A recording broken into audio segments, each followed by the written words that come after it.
Il nous est bon de nous confier à la puissance du Seigneur, car sa puissance est simple et sans limite. Elle s'attaque à tous, s'étend à tous. Rien ne l'arrête. Veut-il multiplier des pains et des poissons sans procédé de charlatan? Par une simple prière et une bénédiction, il accomplit un miracle. Ayant donné l'ordre de faire étendre les foules sur l'herbe, il prit les 5 pains et les 2 poissons. Levant les yeux vers le ciel, il dit la bénédiction, et après les avoir rompus, il donna les pains aux disciples, et les disciples les distribuèrent aux foules.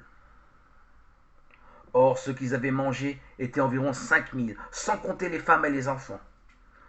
On retrouve ici la simplicité de Dieu. Il multiplie les grains dans leur propre mort, pour les faire pousser nuit et jour sans bruit et sans réclame, jusqu'aux moissons triomphantes, si le grain ne tombe en terre et ne meurt. Dans le récit de la tempête apaisée et de la marche sur l'eau, ce qui frappe dans cette toute-puissance, c'est sa simplicité. Elle ne requiert aucun moyen, elle agit sans précaution de temps. Immédiatement, les éléments obéissent. Jésus veut-il calmer l'effroi qui s'empare des siens devant sa marche nocturne sur le lac? Il se présente aux siens. C'est moi. N'ayez pas peur.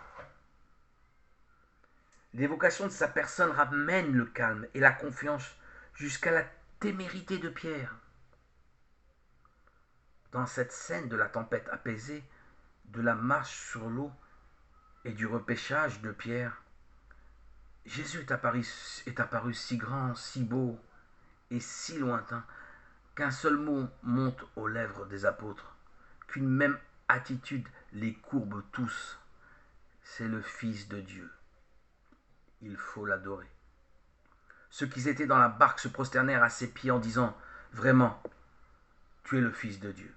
Ce cri n'est pas normal, il a quelque chose de fantastique, et les apôtres ne le poussent qu'avec une sorte de crainte. Car, c'est sûr, tout cet événement est formidable au sens propre du mot. Il engendre chez eux la stupeur.